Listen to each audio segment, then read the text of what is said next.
बिस्मिल्लाहिर्रहमानिर्रहीम। अस्सलाम वालेकुम नाज़रीन, उम्मीद है आप सब लोग खैरियत से होंगे। मैं काफ़ी दिनों से पिछले 4 या 5-6 हफ़्तों से जो भी रिसर्च कर रहा हूँ इसके ऊपर, वबा के ऊपर, तो उसके अंदर काफ़ी सारी चीज़ों पे हमने रिसर्च की कि सरफेसिस के ऊपर कितनी देरी स्टे करता है। उसके अलावा डिप नीवीज़ के हवाले से गलत फहमी है, उसके ऊपर भी वीडियो बनाई और काफ़ी सारी चीज़ें थी। और ख़ास तौर पे इस चीज़ के ऊपर कि जब आप छींकते हैं तो ये ड्रॉपलेट्स के थ्रू जो है ना 1.5 मीटर 2 मीटर तक जो है ना ये जाते हैं आपके ज़रात, और उसके बाद जो है ना ये हवा में भी मौलिक रहती हैं जो कि ट्रांसफ़र हो सकती हैं। उसके बाद मैं जब मास्क पहनता था ना तो तकरीबन 15-20 के मिनट के बाद ऐसे मुझे लगता था जैसे मेरा ये सारा गीला हो गया, और जब मैं मास्क उतारता था तो सारा पानी इस जगह पे जो है ना महसूस होता था, और हाथ लगा के भी पता चलता था कि पानी है। तो मैंने फिर अपने इर्द गिर्द दोस्तों से भी पूछा कि भाई बताओ ये सिर्फ पानी मुझे फ़ील हो रहा है या आप लोग भी वेट फील करते हैं? तो उन्होंने कहा हाँ, हम भी जब 10 से 20 मिनट मास्क को पहनते हैं तो वो सारा तर हो जाता है। तो अब अमरीकी तहकीककारों ने ये ख़दशा ज़ाहिर किया है कि वायरस मुतासरा मरीज़ों की जानिब से सांस के अखराज के बाद हवा के ज़रिए भी फैल सकता है, क्योंकि ये जो वायरस है ये पानी इसकी लाइफ है। ये जब जहाँ पे वेट होता है, वेट चीज़ों के अंदर ये मिक्स होकर जो है ना ये इसकी लाइफ बढ़ जाती है, और ये जब हम छींकते हैं तो उसमें भी ये पानी के ज़रात के अंदर जो है ना आता है, और ये इतना पतला होता है कि जो हमारे बाल की मोटाई है उतनी विड्थ के अंदर 800 वायरस जो है ना समा सकते हैं। तो जब हम बात करते हैं या जब हम सांस लेते हैं तो उसमें भी नमी बाहर निकलती है, और वो जो है ना हवा के अंदर मौलिक रहती है, जो कि बहुत ज़्यादा ख़तरनाक है। मज़ीद तफ़सीलात से पहले प्लीज़ आप इस चैनल को सब्सक्राइब कर लें, बेल आइकॉन का बटन प्रेस कर दीजिएगा, और अगर आपको वीडियो पसंद आया तो शेयर ज़रूर कीजिएगा। अमरीकी हुकूमत ने इसी वजह से शहरियों को मास्क पहनना लाजिम करार दे दिया। इससे पहले उन्होंने कहा था कि मास्क पहनना ज़रूरी नहीं है। अमरीका के नेशनल इंस्टीट्यूट ऑफ हेल्थ के शोबे इन्फेक्शन डिजीज़ के सरबराह एंथनी फाओ का कहना था कि हाल ही में हासिल होने वाले मुतअद्दिद मालूमात के मुताबिक वायरस जिस तरह छींकने और खांसने से फैलता है, इसी तरह किसी के सामने बातें करने से भी फैल सकता है। और रिपोर्ट के मुताबिक वायरस जब सांस के अखराज के साथ बाहर निकल आए तो इसको फैलने से रोकना बहुत मुश्किल हो जाता है, जिससे हर किसी को मास्क पहनने की हदायत जो है ना कारआमद मालूम होती हैं। इसके अलावा हम आपको इस वीडियो के अंदर एंड में ये बताएंगे कि किस तरीके से इटली ने जो है यूरोप और एशिया के दरमियान में वो वाक़या है, और कुछ हिस्से उसके यूरोप में आती हैं, तकरीबन 97% वो एशिया में आता है। तो वो किस तरीके से ये महफूज रहा है इतनी बड़ी तबाही से, उसके अलावा हम आपको बताएंगे दुनिया के अंदर क्या चल रहा है। लेकिन इस वक्त मैं आपको बताऊं कि चीन, Italy, Spain, America, Korea, Iran और पाकिस्तान कहीं से भी कोई ज़्यादा अच्छी खबरें नहीं आ रही।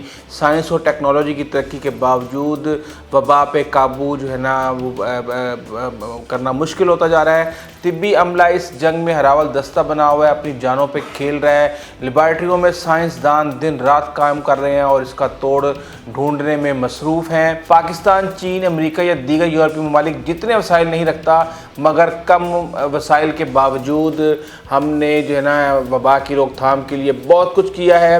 और दर हकीकत पंजाब में ने तो चीन के शहर वुहान की तरह एक आर्जी अस्पताल महज 9 दिन की मुद्दत में जो है ना रिकॉर्ड मुद्दत में तामीर कर लिया है। यकीनन इसके लिए वुहान की तरह दिन रात एक खाली प्लॉट पर तामीर तो नहीं हुई, मगर फिर भी 9 दिन में 1000 बिस्तरों के अस्पताल का क़याम पाकिस्तान में तो, और वो भी पंजाब के अंदर, इस मैनेजमेंट के साथ बहुत हैरान कुन है। इस अस्पताल को मरीज़ों के लिए 3 हिस्सों में तकसीम किया गया है। अस्पताल के पहले और दूसरे हिस्से में वबा से कम मुतासिर होने वाले अफराद, जबकि तीसरे में ज़्यादा मुतासिर होने वाले मरीज़ों को रखा जाएगा। और इस अस्पताल के क़याम का मकसद मरीज़ों को अलग थलग रखकर महफूज माहौल में इनके इलाज को यकीनी बनाना है।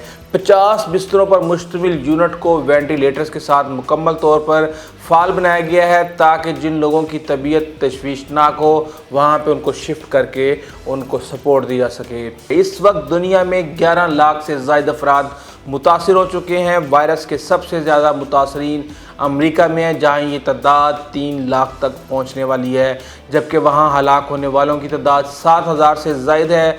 दुनिया में वायरस का शिकार होकर हलाक होने वालों की तादाद 60,000 तक पहुँच चुकी है, जबकि सेहतयाब होने वालों की 2.5 लाख तादाद हो गई है इस वक्त। امریکہ کے بعد یورپی ملک اٹلی میں سب سے زیادہ متاثرین موجود ہیں، جہاں یہ تعداد 1,20,000 سے زائد ہے، جبکہ اٹلی میں وائرس کا شکار ہو کر ہلاکتوں کا جو اس وقت تعداد ہے وہ تقریباً 15,000 تک پہنچ چکی ہے۔ وائرس کے باعث اموات کی وجہ سے فہرست میں اس وقت اٹلی کے بعد اسپین ہے، جہاں ہلاکتیں 11,000 سے زائد ہیں، اور اس کے بعد فرانس میں 6,500، برطانیہ میں 4,000، جبکہ ایران میں اموات کی تعداد تقریباً 3,500 ہے۔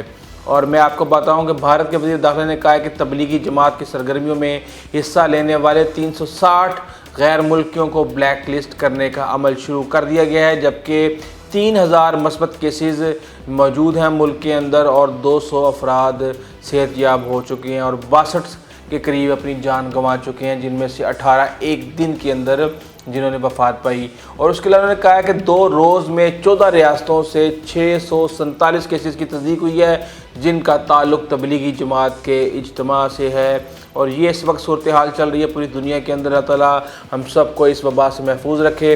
اگر آپ کو ہماری ویڈیو اچھی لگی ہے تو پلیز آپ ہمارے چینل کو سبسکرائب کیجیے گا، بیل آئیکن کو پریس کیجیے گا، اپنے دوستوں، عزیز و اقارب اور ہمسایوں کا خاص خیال رکھیے گا۔ آئندہ تک کے لیے اجازت دیجیے، اللہ حافظ۔